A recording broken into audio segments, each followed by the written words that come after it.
This week's episode of the Good Dude Podcast is brought to you by Embrace Jiu-Jitsu, Hidden House Coffee, and Next Gen Peptides.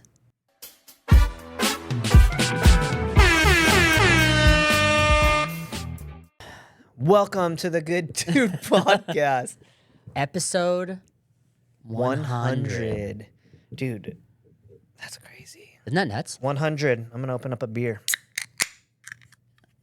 In form of beer, I mean cold brew can. Cold brew can? Dude, a beer sounds awful, actually. No, I it feel does sound... It would make me want to take a nap. Dude, I had a beer at lunch the other day when I met up with Celeste, and I felt like garbage afterwards.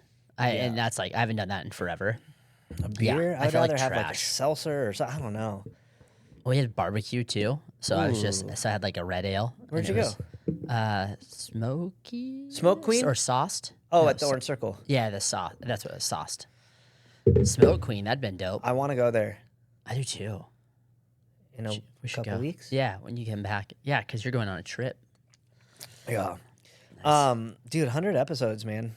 I was like trying and that's 100 episodes with just us. Yeah. That doesn't count like the the stuff you did before. angry troll face before. I was trying to think through episodes without looking specifically through like our Spotify or Apple podcast when you said that the other day. Like for ones that just like really stuck out to me. And I was trying to think if I could remember most of what we've done in that 100. And dude, I can't. Dude, it's crazy. Without looking at like a list, Yeah. I was like, whoa. Because there's been so many episodes that I've loved that we've done. Yeah. There's been some that I just was like, okay, whatever. It was like a filler. Right. And then there's been some that were kind of just like, oh, I don't know if I'd. Do that again. Yeah. Yeah. But for the most part, for me at least, most of them were something that I was like, oh, dude, this is like, these were pretty cool. Yeah. Not just to like hear myself, right? Right. But like the value we got out of it from if it was a guest or just crap that you and I talked about. Because it always makes me, like when I re-listen to it, it always makes me be like, whoa, dude, why'd you say that? Or sometimes I'm like, oh, damn, that sounded really good. Yeah. Or other times I'm just like, okay, like the guests that we had and the conversation we had made me be like, man, that's why we're doing this. Yeah. Like that's why it's been 100 episodes, Dude, you know? We've documented so much of our life in the last few years. Nuts. Which is nuts. I mean, it started off with, I think mullet, and then it went to mullet, and then it went to your regular haircut. Now you're Buzz hair. yeah, buzz. No, I was kidding. But like 30-pound weight going difference. through miscarriages, going through job changes, going through lawsuits, going through disagreements with our wife, hard times, good times. Like it's kind of cool to, and then the friendships that we've made out of it. Yeah. Like people that have become homies now, and like I got a job offer out of it. Yeah. It's cool.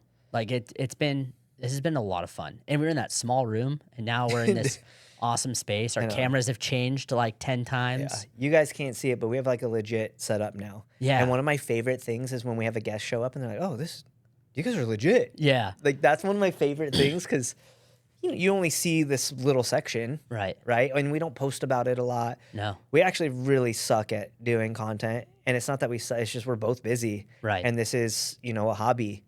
And you guys have heard us say it numerous times that we're working on new things. And we have been working on things, but life happens, or we get a new merch item that we were stoked to like pump out and share with people, but then we end up giving a lot of it away. Right. And then we have nothing To give away. to sell.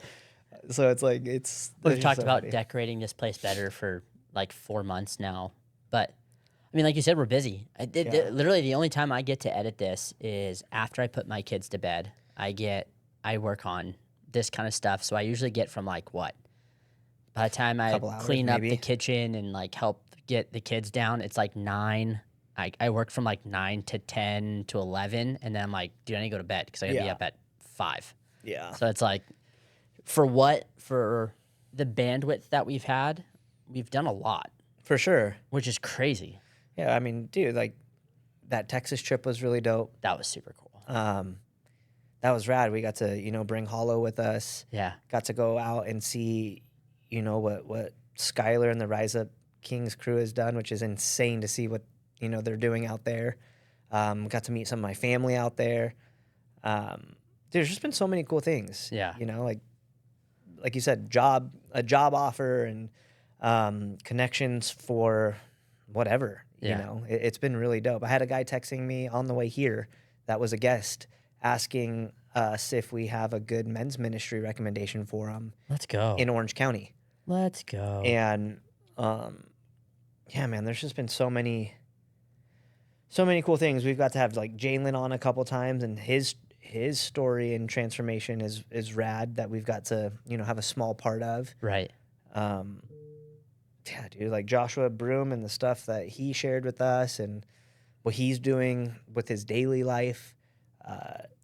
Pastors, business owners, coaches, fighters. It's crazy. We've had people on this podcast that have been on like the top 5 podcasts in the world, and they've been guests here, sitting in this chair, my chair, yeah. literally. And it's just, you know, us doing it, which has been so sick. And then the cool part is like hearing the awesome feedback and people just being so encouraging. And we've yet to have a guest come on that's not like, dude, keep going. Yeah. And it's like, and it's the way they say it is not like just to make us feel good and like, hey, keep going. Yeah. But they're like, no, keep going. Well, and you have to think about it too, because they sacrifice a lot to come on this pod. 100%. Like, let's just say, in reality, if it's a local person, right, not a remote or a Zoom, but like a local person driving all the way here from wherever they're at, talking, recording, chatting, and then drive back, it's a 2 to 2.5 hour process out of their day that they took to come like share on this pod. Dude. Like that's kind of crazy because, you know, time is the like most precious currency we have. Right. And how many guys have done that for us? Eddie, we were just talking about that. Yeah. He flew out here. The next day drove from Santa Monica down here, spent time podcasting with us, and then drove back up there to go do a training session.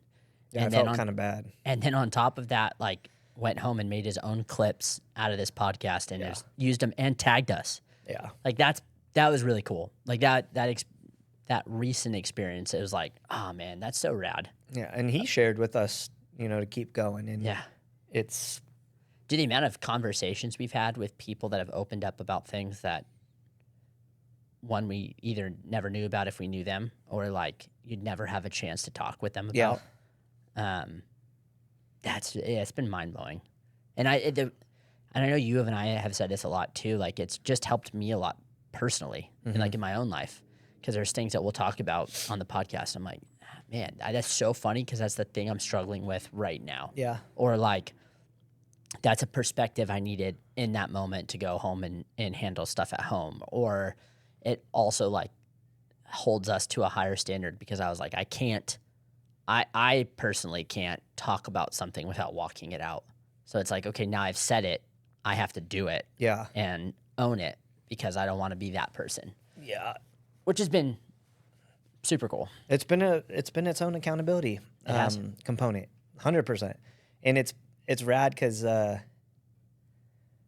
regardless of what people might think, I actually don't enjoy talking like this. Even though I have the nickname for 1,000 conversations at the gym, I like talking like in that setting, like to people, right? But about like a subject or a topic, like right. It's not something I actually enjoy, which is why I'm trying to do it more, right? You know, and not that I have a problem like sitting in this chair and talking. Like, it's not like I'm nervous or I can talk all day long. Right. I just don't like it, or I don't enjoy it, or but I enjoy real conversation, and that's what separates what we're doing right now, you know, from anything scripted. Dude, 100%. But it becomes like that accountability thing. And, you know, another one of my favorite things is like you're just kind of going about your day and someone brings up an episode or something we said or a clip, and I'm like, oh, dang, thank you. You know, like that was cool. Like, I'm glad you listened to us, you know? Yeah. I had 2 different people in the last 2 weeks come up to me and they're like, hey, something you said. And I had to like correct them. I was like, I didn't come up with that. I was like, I totally stole that line from somebody else. Like, I heard it. And I try to be really good about giving people credit that I hear things from and saying it, not grabbing their soundbite for myself, but I was like, well, I didn't say that, this person did, but yeah, I reiterated it on the podcast. Yeah. And they're like, oh man, yeah, but it's just, I'm like, that's cool. That kind of moment, I'm like, yes, that's why it's worth it. 100%, man. And even this morning, like AJ, Yeah. like is sponsoring the podcast for us. And I don't know if he told you, but he's redoing his website. He's gonna put our episodes on his website. Because he thinks what we're doing matters. That's cool. It's like one of those things where you don't know a basic conversation and the ability that it can have. Right. And obviously, that's kind of like the whole premise for what we're doing is like, how do we make better men as a whole by just letting us share a genuine conversation? Yeah. Right. That's what's like, I think the craziest part to me about all of this is when we first started, we obviously had like these ideas of like questions to ask and like more interview style. And as we've progressed, it's now genuinely just become like yo, dude, we're going to come sit around, have a coffee, and we're just going to talk. Yeah. And see, obviously, hopefully your story helps resonate with somebody because it's, we all have a story. Right. The crazy crackhead across the street that is right outside right now has a story. Yeah. And I think the more I'm beginning to understand and realize by doing things like this is that it doesn't matter if we think the story is quote unquote awesome or powerful or life-changing, because in reality, if we genuinely value humans and people, then every single one of our stories matters.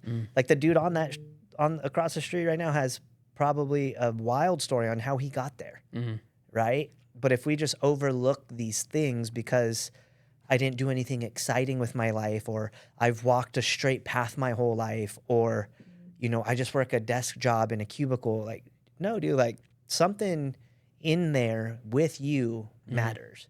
And so I think sharing these is how we keep helping in our own little area make men better. Right? It's funny too, because June is Men's Mental Health Month too. And, we've talked about that a lot. And last year we went pretty hard on like throwing out statistics and all that kind of stuff. But it's been cool to let guys come on, and we need to have some ladies on eventually, but have some guys come on and just share like what they're going through. And I know you and I both have like a heart for men and men's ministry and all that kind of stuff. And just showing people that everyone is struggling with something or has, or, because you're either going through something, coming out of something, or going through something, in the middle of something, coming out of something, or headed into something. Yeah. Like it's inevitable. Your life is going to work in that cycle no matter what. Yeah.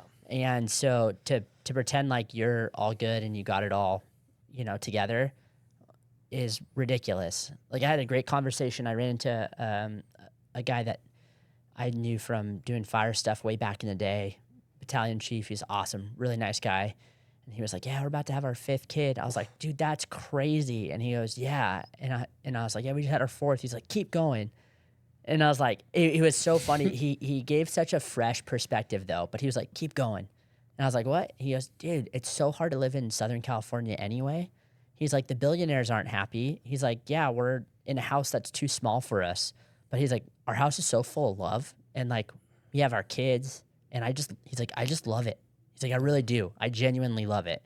He's like, because like I can make all the money in the world and that's great. Like he's like, we need to make money, but like I get to create something that's going to last a lot longer than that. And it was like, it was so great because everybody, especially since we've had 4, is like, wow, you have your hands full. Yeah, it's a lot. And like, I've told people lately, I'm like, I'm so sick of people asking. They're like, hey, how's it going? And I keep saying tired. Like, I'm like, I need to find something different to say other than tired.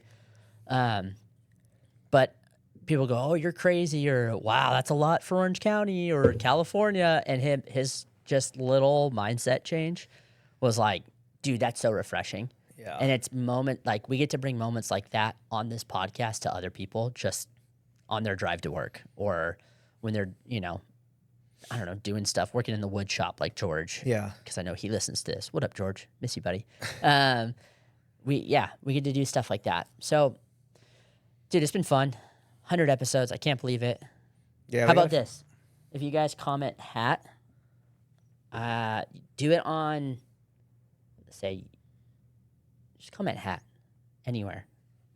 We'll give you a free hat. I'll pick one person. Pick one person to get a new free hat. I'll check between all our different channels. We'll pick one person. I'll DM you. Or a couple, huh? Or a couple. Yeah, we'll throw some stuff in there. Make a little goodie package. But that was my shameless plug of we'll do something for someone Oh, for the man. 100th episode. Yeah, Jordan has they had their fourth baby a month ago. Month? About? Yes. Yeah, exactly a month. Talk about doing something hard and crazy and unexpected. Well, you had 9 months, but technically 8. You know. Do you know how babies are made? That's what I was just thinking. I don't think I do. I love when people ask me that. They're like, "Do you know how babies are made?" And then I go, "I was homeschooled. We didn't have that class." That's why you have 4 of them there. Yeah. Something just keeps shooting out, No, I guess. oh God, dude. Oh, did we do a podcast that day, or we were supposed to? We were supposed to. That's what it was. We were supposed to. Yeah, we were supposed to do a podcast. I was actually in a meeting for work, like a really important meeting, and baby was head down. We were like looking good. Caitlin was doing 5 weeks, and then I got a phone call, and I ignored it. Yeah. And then I got a hey, answer my call text, but I had my phone face down. And then I got a second phone call. And usually when I get 2 phone calls back to back from my wife, I go, someone's hurt. Yeah. So I was like, oh no. I was like, I gotta take this. So I throw my phone up, and I see Ben walking out on the phone with Devin. Yeah. And Caitlin's like, my water broke. And I'm like, I literally unmuted my computer. I was like, I gotta leave labor. And then just like hung up. They probably thought I was crazy. But yeah, we had Waylon. He was 6 pounds, 7 ounces, 5 weeks early. We got to the hospital. Water broke way early. My wife has like planned this whole like 4th was supposed our last baby. Like that was her plan. Everything was like going to plan. Pregnancy felt good. She had this like huge vision in her mind. She was giving birth at the hospital she was born at. It has a beautiful view. Like it's notorious for this like amazing view.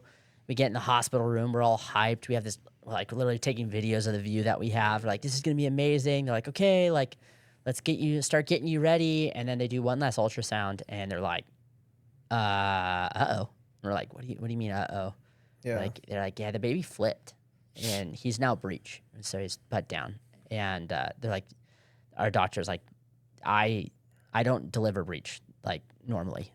She goes, there's only 2 doctors in this whole hospital that will, and neither one of them are here. And so your water has broke, so there's no fluid in there to flip them. So you're gonna basically, she was like giving us the option, but really you're gonna have an emergency C-section. Yeah. That was just like the thing. And it was kind of a bummer because when I was going through paramedic school before we had kids, like a long time ago, I did watch a bunch of C-sections, so I know what happens. And I explained how gruesome it was to Caitlin. Hindsight, that was the worst idea I've ever made in my life, because it tried to convince her that it wasn't too bad after being like, that was the most barbaric thing I've ever seen in my whole freaking life. She was like holding on to that, rightfully so. But I just like looked at her, I was like, hey, like this is not what we planned. Like this is not, it's not going, but like if you're gonna have a C-section, this is the best hospital to have one in. Like this is what they're known for. I was like, we'll be in and out. It'll be good. Let's get the baby out. Make sure he's healthy.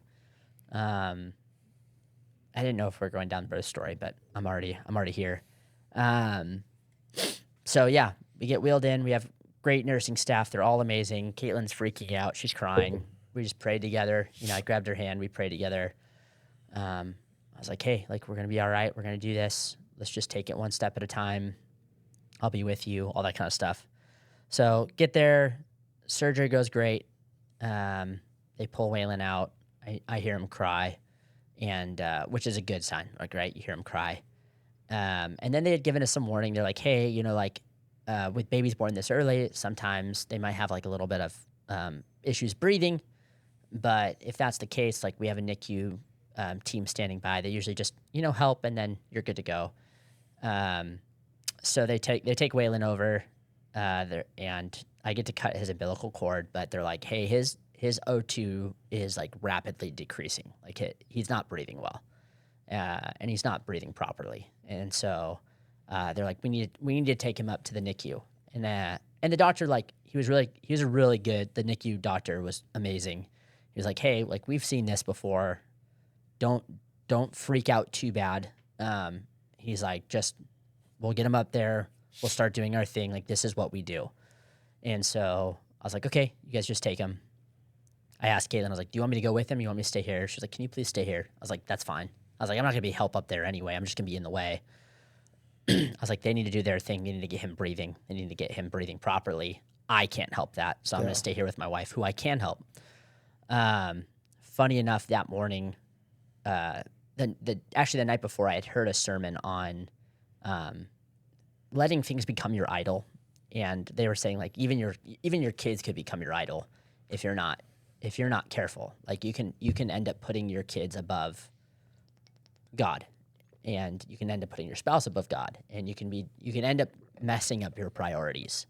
And so that morning before she delivered, I was literally in the car just praying, and I was like, hey, God, like, I pray that I had this like weird feeling, and I get these like when things are about to go south for some reason, but I just got this like weird feeling. I was just like, all right, Lord, I don't know what's going to happen with my kids and with this pregnancy and with life, but like, I'm just going to give it to you. And I'm going to make the decision right now that I'm going to praise you no matter what the circumstances are, good or bad.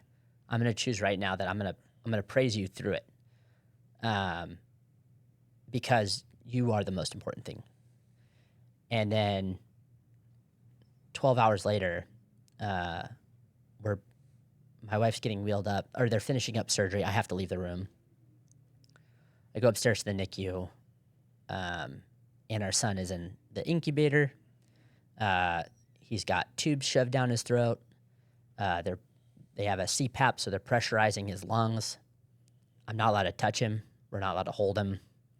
And like, he's got jaundice, and he's like uncomfortable, and I'm like just standing at this glass, and my wife's having a hard time with it. She's in her room breasting. She's like actually asleep, and I'm just standing there, and I'm staring into the glass, and it's like, I don't know, 2 a.m, and I'm just like, all right, well, I gotta put my money where my mouth is. And so I literally just like started singing praise and worship songs, and like some verses that I had saved on my phone. I just started reading them. And I put my hand on the glass and just started praying for him. And I literally just like was like, all right, God, like, I made a promise to you 12 hours ago that I was going to do this, and now I get the opportunity to show up and actually do what I said I'm going to do. Yeah. And it was like the most surreal, awesome moment of my life in like a very weird way. To be able to, like, I was hurting so bad, and like I literally couldn't do anything. Like there was absolutely nothing I could have done. I had zero control of any part of that situation, and just got to do what I said I was going to do. Long story short, 12 hours later, his lungs like miraculously started doing better. The next morning, they got the tube out of his throat. They had to put some medication in his lungs, but he took it really well. They got the tube out of his throat. He was doing good, about to come home, and then he had a cardiac episode where his heart rate sped up super fast.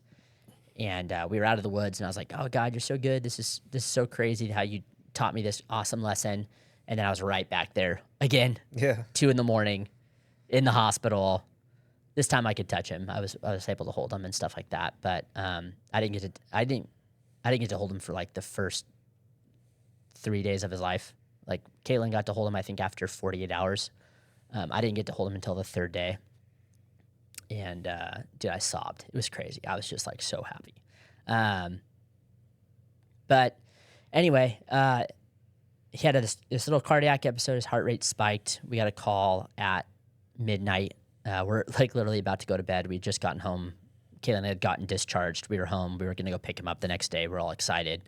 Midnight, there you go. Hey, he's having a massive cardiac episode. His heart rate's way, way too high. We're able to get him down normally. We didn't have to push any medications.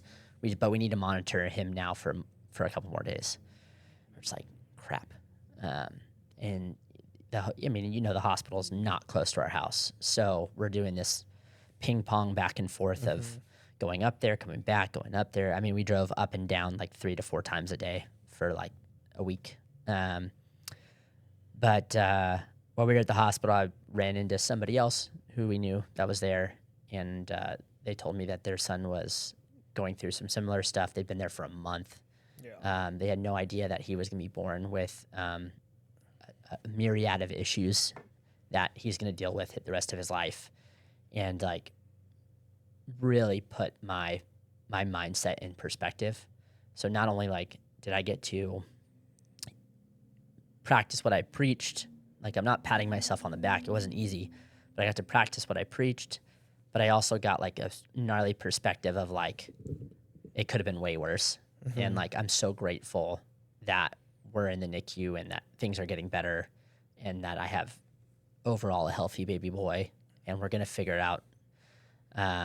But yeah, now he's home. He's with us. He's doing great, eating great, not sleeping great, but that's kids. But yeah, dude, 4 kids. It's been great. And the coolest part is like our other 3 just love him. They're like obsessed. They like it's actually kind of hard. They won't leave him alone. We're like, that's hey, funny. He needs to nap. Like Paisley wakes up and she'll like come upstairs and she can't say Waylon, so she says Waywin. She's like, where's Waywin? Waywin. And I'm like, he's sleeping. She's like, oh no. You know, I'm like, it's all right, babe, he'll be up in a bit. But that's awesome. Yeah, dude. It's been one of the I think that week was probably one of the biggest growing seasons of my life crammed into 1 week. Yeah. And it's just been on a growing trajectory since then. But I think it puts a lot of, like you said, in perspective. You get, like you have 3 other babies, healthy, fine, right? Like, yeah, little differences in pregnancies, might be rougher, might be not. Yeah. But then when you think about like your stay in the NICU, like that's your baby in there, and you can't do anything. Like I've not gone through that, but I could not even imagine that feeling. I mean, I felt helpless when Cash broke her arm and I couldn't do anything. So, it's crazy, but it also probably really helps kind of shape like how you already said it, the perspective and what you guys went through could have been worse, but that doesn't take away from how hard it was for you anyways. But the could be worse is something that I think we could all learn in all forms of our life. We have friends that have been in that NICU over a year, and that was weird. But those things and those moments where you're kind of just like, what the heck, I think it's really cool that you had that perspective and you went into it with that. And it's always funny when you're in one of those mindsets and you, for lack of better terms, are challenging God. Not a challenge, but a declaration, or I'm going to do this. And it doesn't always happen like this, right? But a lot of the times when you go ahead and make that bold claim or statement, there's usually a chance to prove that, whether it's instant or a year, And I think you being able to like stand firm in that is rad. And I think it becomes very hard to sometimes be able to just be like, all right, God, you got it, right? Especially in the church, right? The Christianese have always like, God's got it. How many times do people say that phrase or something along those lines, but genuinely don't even mean it? Oh, right? All the time. Just as like as you're passing, how are you? I'm good. We talk about that stuff all the time, but it's like, yeah, God got it. But are you going to believe in that if it's not what you want? Like, I can't answer that. Oh, I would like to 100%. say yes, oh yeah, I would still be, strong and firm in that.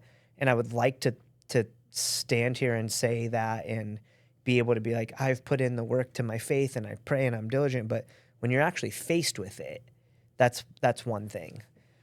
But yeah, dude, thanks for sharing. NICU stories are always like something that unless you've had a kid, I don't think they fully hit you. But when you do have the privilege and honor of being a parent, like when you hold your child that is literally helpless and fully reliant and dependent on you, like that hits different, man. Yeah, someone said there's no love like kid love, but there's no pain like kid pain. Yeah. And like as a dad too, like your job is to protect your family. And like when you're in those moments like that, or like when Cash broke her arm and there's literally nothing you can do. Yeah. It's like, I remember we had this will stick with me forever. We had a call when I was on the ambulance, and this family was sitting watching movie night, and their 13-year-old son went into full cardiac arrest. Crazy. In the middle of drinking hot chocolate. Like I remember I can like see their living room perfectly. And we pulled up and we're working him there like in the middle of their living room floor. And this dad is losing it, rightfully so.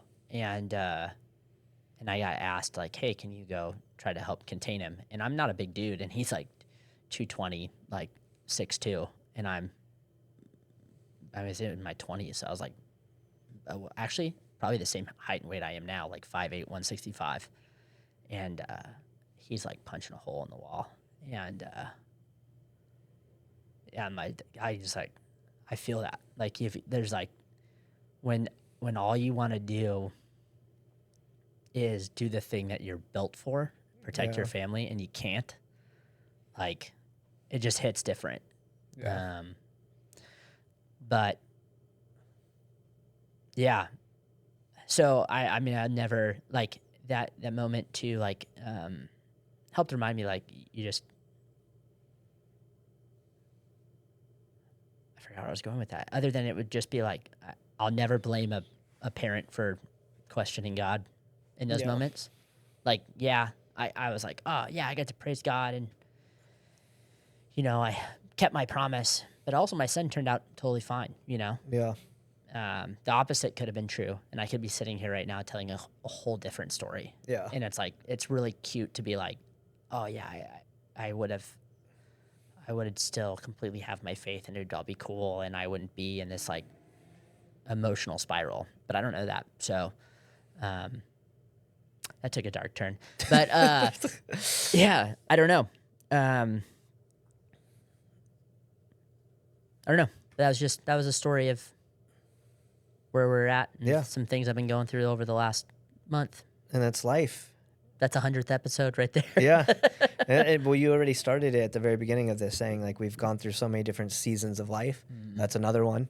That's a season. And it's could feel very long, and you're still in it, and you're going to be in it for a while, and it takes a long time to hit like a new stride as a family, and again, something I would have never understood until becoming a parent, right? And having multiple kids, because every time you have one, it's like, oh, it's a new season or a new challenge, or I always make fun of Devin because she's always like, oh yeah, they're in a regression, or like a sleep regression. I was like, bro, we've had one for 7 years. Like what? So it's like, I'm like, how many regressions are there? Seriously. Oh, it's a development. It's a leap. I'm like, dude, it's adapting. It's growing. It's going to freaking constantly change. Like my daughter's already becoming like a teenager, and she's only 7, obviously she's not, but I'm saying like with her emotions and stuff like that. And I'm just like, oh man, all right, well, every season is just a new season. Right. And you got to just freaking figure it out. Yeah. But thank you for sharing that, dude. Yeah. It's wild.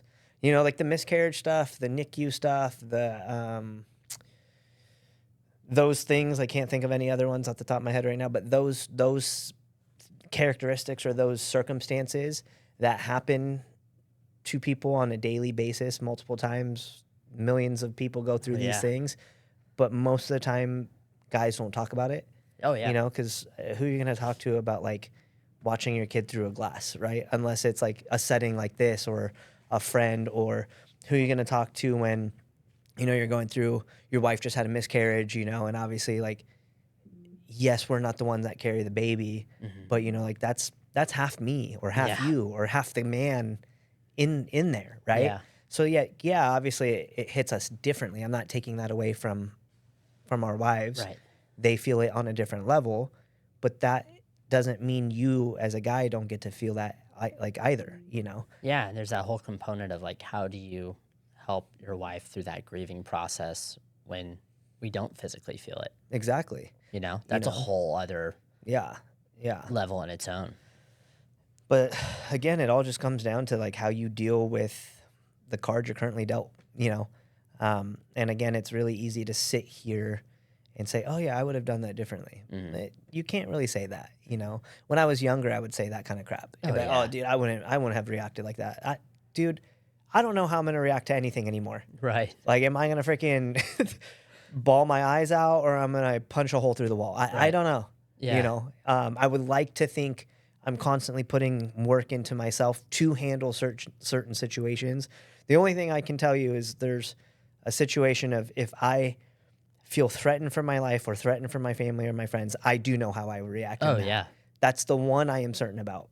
The rest, I'm like, dude, I don't know. You know, I don't know. Yeah. So that's what another thing this podcast is for, is us being able to sit here and say, I don't know. And that's okay. Yeah. You know, but it's not okay to say, I don't know and not figure it out. Right. You got to figure it out. Right. That's what's not okay. So, my dude, here's to another 100. Let's go. And before we hit another 100, we better have like a baller studio, some friggin' team to do all this stuff. My makeup done. Yeah. Lighting. I want a freaking massage chair. That'd be great. I want a massage chair. That would be awesome. That would be so sick. 2 massage to have chairs. 3 massage chairs. We'd probably actually go viral for that. Dude. It's like the podcast where they're just like, dude, you're on that would be so sick. we should. We'll find a way. That would be so insane. I'm putting it out there right now. Sharper Image, sponsor us. Seriously, we need massage chairs for every episode. That would be so gangster. That would be pretty good. That'd be pretty tight. But I appreciate you, dude. Appreciate you, man. We're just gonna keep pushing along, guys. Again, Thanks for helping create this. No, thank you. We've talked about a lot of the things that we wanted to do or that we were working on. Some we did, some we didn't, just to be honest. Yeah. You know, we do want to keep working on this, and I think we're both in just like, again, like a season of we're loving where we're at. Yeah. Obviously, we would love to have whatever, more followers, more likes, more views, more listens, more sponsors. But at the end of the day, it's like, who freaking cares? Like every single time we get a message, we get a comment, we get someone that stops us in person and tells us like, hey, this is awesome. Keep doing it. That currency for me has been enough. I mean, I look at it too, like if we're getting this much joy out of it at the state that it's in, you know, if it ever were to blow up for the positive, right? Yeah. It's like, that'd be awesome too. Yeah. Like getting paid to do this versus It'd be so cool. Like we're having fun doing it now and then getting paid to do it. It's like, that'd be pretty dope. That'd be pretty cool. So if someone wants to make that happen for us. Yeah. I mean, we're willing. So you kind of have to like pull my leg a little bit, but all right, dude. Well, guys, thank you for 100 episodes. Thank you for listening. Go check out our sponsors. I linked them at the very bottom of the description. It's because of them that we get to keep doing this, and we're so grateful for them. But as always, be a good dude.